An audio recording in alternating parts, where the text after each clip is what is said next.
Hey guys, happy Monday and welcome back to my channel.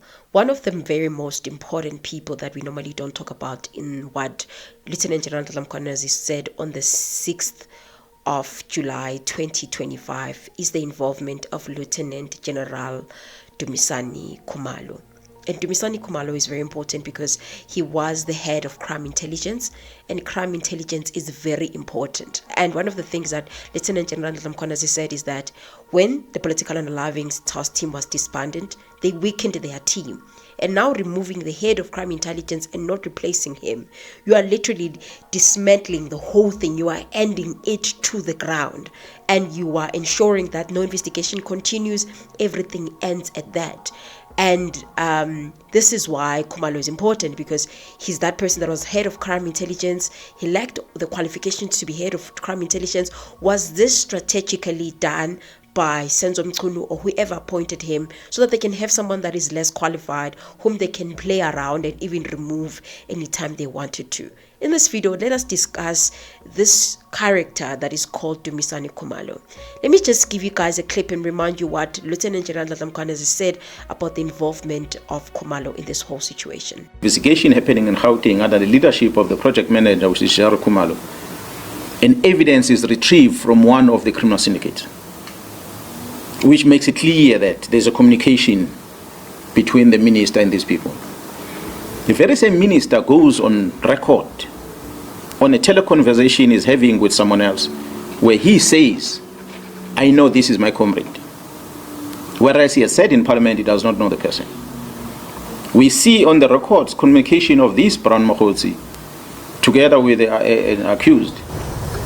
The communication that involves police things amongst them is to deal with Mkhwanazi and Kumalo. Amongst them is to expeditiously applying disciplinary regulations of the South African police deal with Mkhwanazi. That's why there's a call in public from a person that I will not necessarily mention his name, that the National Commission must bypass the disciplinary regulations of the service, must simply suspend these people because they are arrested. Why is that call? It's a call that is putting more pressure to make sure that the crime intelligence is handed over to the criminal syndicate. That's what it's about. So the people make calls and they disregard that which is a rule in the organization. Appointed anyone. So which means a whole week has gone by, this kind of suffering, there's no head of crime intelligence. Because court decided, not the court, maybe let me rephrase, one presiding officer decided that these people cannot go on work there. So that almost suspended the entire disciplinary regulations of the police, which is a concern. Not to say people did not commit misconduct. They would have been arrested if they committed misconduct. But allow the internal process to happen. But they are not doing that. They are on the media attacking. Another question. On the very day when these allegations were made by Lieutenant General Mkhwanazi, Sibiya came and defended himself. He also referred to the involvement of Khumalo in that. Lieutenant General Mkhwanazi is angry that he's sort of like bitter that Khumalo has also been removed as head of crime intelligence. Let me remind you the response from Sibiya. This issue of the disbandment of the political killing task team has got nothing to do with me. And all these decisions that we're taking, I don't know why he blames it on me. And what made Mkhwanazi angry, more angry, is the arrest of Khumalo. I'm not involved. I'm not the one arresting Khumalo or who arrested Khumalo. I'm not the one who made allegations against Khumalo. I never made any statement against Khumalo. I was never interviewed in this thing. It is purely an IDEC matter. It has got nothing to do with me. But he's so angry and so disturbed. That is why he's defying the minister even about the disbandment of this political killing task team. I mean, the people are still there, and he's saying it to you now that he says it's not going to disband. What kind of a discipline officer does that, who would disrespect the minister in the open like that? So Khumalo is central because he runs the division that handles intelligence, which is literally the unit gathering information, evidence, monitoring, communication, etc. If corrupt actors want to block investigations, they want to influence investigation, they remove or interfere with intelligence unit. They often have to go through or around Khumalo's office if they want to do that. So in this situation, one of the things or the theories that I have, or the connection of dots that I have, is that this whole problem started when these people have to start investigating or assisting the investigation in Gauteng. Gauteng, we know that we have a lot of cases that are unresolved. Just to name a few, Babita, we have Senzo Meyiwa, okay, at least teaches somebody, and Aman Swartz, someone that is said to be the kingpin, is currently arrested, still have to be proven in court. But a lot of taxi violence that has been happening, people losing their lives, those cases are still unresolved. And now this task team was going there. And you know, if you guys listened to Sibia very well, if you didn't, please go back. Sibia says that those dockets, to show that he knows what is contained in those dockets, do not only contain political unalivings, they contain unalivings even which are not political. How do you know that if you didn't peruse through the documents and see actually what is contained inside? Cases, not all of them are political killing tasks. More than 400 million has been spent in these cases to investigate what exactly, because these cases can be investigated by all these teams that have been put in place to deal with these matters. I am not the one who influenced the minister. I never had a meeting with the minister to disband this political killing task team at all. And I don't control the minister in terms of advertising a position or filling out a position. If the minister in his prerogative decided that, no, let us hold all the appointments for now. It happens all the time, everywhere. Why is he getting so angry from his little corner where he's sitting? He must just concentrate on his work and do his work. Stop questioning the minister.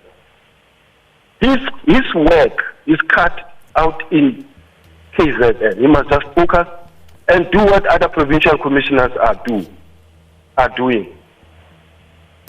He must stop really trying to run after the minister and challenging the minister's decision, and as if, like, I don't know, maybe it should be the minister of police. So this is to prove that Sibia knows what is there. Sibia knows all the information, which ones are political and which ones are not political. Hence, they had to safeguard what is happening in Gauteng, because Gauteng didn't only involve these whistleblowers that have lost their lives, like Babita, even Senzo Mkhwanazi, who I don't even think he was a whistleblower, he was just being targeted. And now we also have this thing of Tembisa, which connects Babita, right? Because if this political unaliving is going to investigate Babita, they're going to obviously be connected to Tembisa Hospital.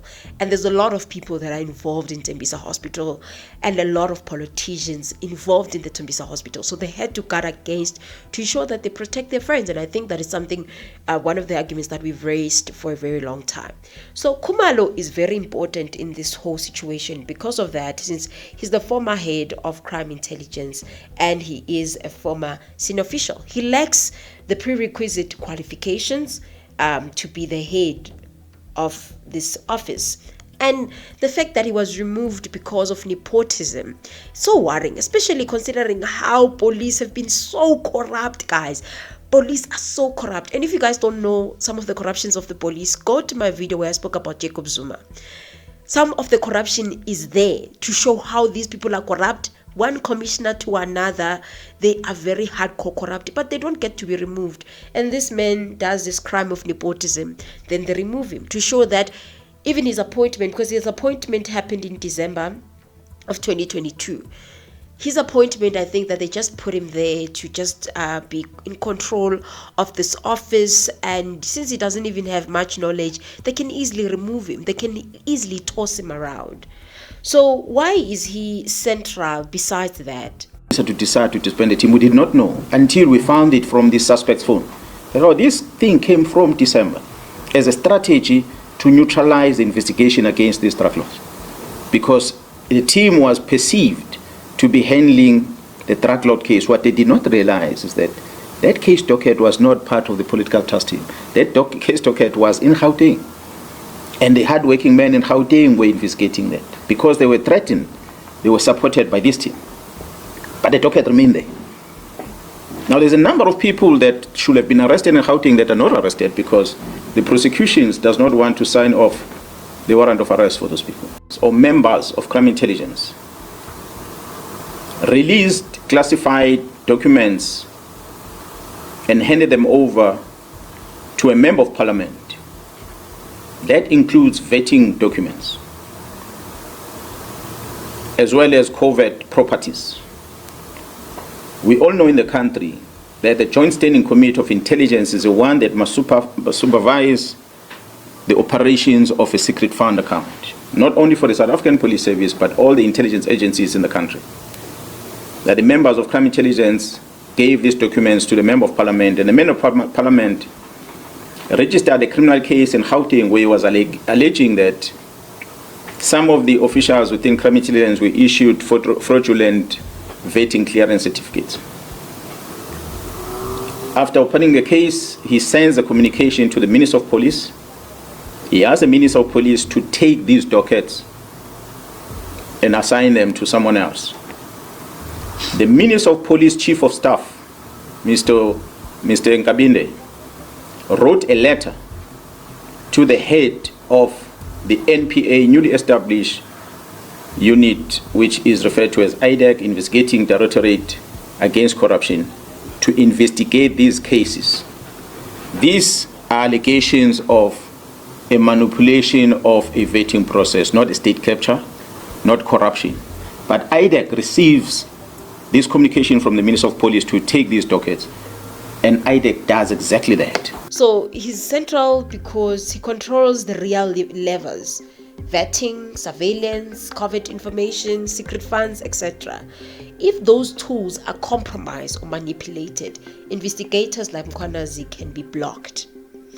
Any senior intelligence officer operating at that level is likely to know about any investigations, even informal or information that is not yet public, which means that if someone wants to block exposure, they go via that office. Arrest of senior officials, including Khumalo, sent strong signal to investigators, whistleblower, etc., that the system can discipline, capture internal policing function that has chilling effects. So this is what is going on with this guy, Khumalo. So I don't know what you guys think about them failing to even replace the head of crime intelligence. We don't know who's the new head of crime intelligence, but it seems like the way they did this was pre-planned. Before the new government, ever since the new government took over, to date, there's never been a briefing given by myself, nor my management. I believe nothing done by the provincial, the project leader, which is General Khumalo, who's now arrested. I cannot talk much about my boss, but us, as people who are running on the ground, we have never given a presentation to the Minister of Police about the work, the successes that I presented of this political killing task team in this province. So for a decision to disband it, we are 100% sure after evidence collected that is informed by the work that they were doing in Gauteng, which the work they did in Gauteng was affecting the people that are closer to the people that are closer to our executive authority. It was premeditated to a point that they knew that disbanding the task team is the first step, and ensuring that the head of crime intelligence, removing the power altogether to people that are supposed to have the power, which is the police, is going to be the best step for themselves to end this whole thing and to protect their friends that are about to be exposed, who are having some relations with them. So this was very calculative from these people. I'm hoping that they are going to call Dumisani Kumalo to the ad hoc committee and also to the commission, because this man is very, very important. We want to know, how did he get appointed, who appointed him, which qualifications does he have that make him to be the head of crime intelligence, so that we can understand the motive behind his appointment, number one. So also we want to know what other crimes does he have besides that nepotism case that he's been accused of, that currently he was removed from office because of that. And as Mkhwanazi said, there's 3 vacancies in that office. Why is it that they've not yet been occupied. We have high unemployment rate in South Africa. You can't be having vacancies. It just doesn't make sense. I don't know what you guys think about these vacancies in this sector. Very important one, as you guys have heard from what I've said, that very important sector, this one. The fact that it's very vacancies is very, very alarming. I don't know, guys, please tell me your thoughts on that one. And also, one thing that I'm very curious of is, what did he know about some of the investigations that the Gauteng task team was already busy with before the KwaZulu-Natal joined them? What was there? What are some of the cases? Was Tembisa Hospital part of them? Was this whole thing of disbanding the task teams to protect the Tembisa Hospital syndicate? I don't know if this is about Tembisa Hospital or also it's about Senzo Meyiwa, because remember, Sibia is also implicated in Senzo Meyiwa. And there's many other people that are part or might be involved in Senzo Meyiwa who are politicians. Hence, this case is running for years and years and still no resolution. So this is very, very interesting. And this man, Dumisani, some of the people have spoken about him, but I think we don't speak about him enough. And he's very, very important. Hopefully, they are not going to skip him. They're going to invite him in all these platforms, ad hoc committee, as well as the commission, because I really am curious about his version of events as to what happened. Like, what did he know about those cases that they were already busy with before KZN joined them? And did he know about the disbandment of the task team? Because it just so happened, guys, like small thing. I'm not saying that nepotism is nothing serious. It's very serious, but considering how corrupt these people are, then you dismiss something over nepotism. Clearly, it was their plan that we're going to start with task team. When we've disbanded it, then we're going to remove this one. Gonna remove him very quickly, this one, because either way we did him a favor. He has no qualification or neither of that kind. Nonetheless, guys, let me not judge this Dumisani too much. Let me just not judge Khumalo too much. Let me hear your thoughts, what you think about removing Khumalo, whether it was strategic of them to do so, and what were they trying to hide from what you guys think. Yes, guys, Tembisa Hospital, I definitely think there's more and more from that. That is why News 24 is always releasing new things all the time, that assets are frozen. There's even rumors, even though News 24 didn't cover that Hangwani Maumela has been arrested, to a point that, guys, we don't even have the proper picture of Hangwani. Everybody is thinking that this is Hangwani Maumela, like Morgan. Another one will come with another picture. This is Morgan. Internet will show you something else. This is Morgan. We don't even know who's Morgan, but I assume that John Wick know Morgan through that beautiful book that he wrote about what happened in Tembisa Hospital and Babita. So I don't know what you guys think. Please comment your thoughts. Tell me what you think about this whole thing that is happening in Gauteng. I think KZN is a problem, but Gauteng is worse. Gauteng is worse. Is worse. So currently, the acting head of intelligence is Josali Kalakala. He's the acting head of intelligence here in Gauteng. He was appointed in this role after Lieutenant General Dumisani Kumalo and 6 other accused officials in July 2025 were charged on fraud and corruption in relation to the appointment of Brigadier Dineo Mkhwanazi. I just want to assume that, which means he's not corrupt and he won't be easily manipulated, and probably will make the work of the political UNALIVINGS task team easier. I don't want to waste your time. Please comment your thoughts. I'll see you on my next upload. Bye.